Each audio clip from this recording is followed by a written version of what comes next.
vertebra. Just the basic thing is that as you move down, the two things as you move down, the size of the vertebral body increases because the lowest one has to cater for the most weight. So the vertebral body is the smallest, absent in the one, smallest in the C2, and it moves down, it increases. The vertebral canal, it becomes smaller as we move down because the spinal cord is the largest one there, and as we move down it becomes, the shape changes from triangular to circular to again roughly triangular. And then there is transverse processes. These are very telltale for the different vertebra. The cervical vertebra will always have this foramen transversarium.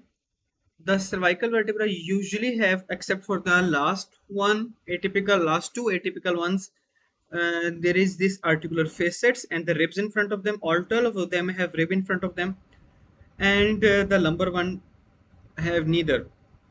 It does not have a foramen transversarium. It does not have an articular process, and that's about it.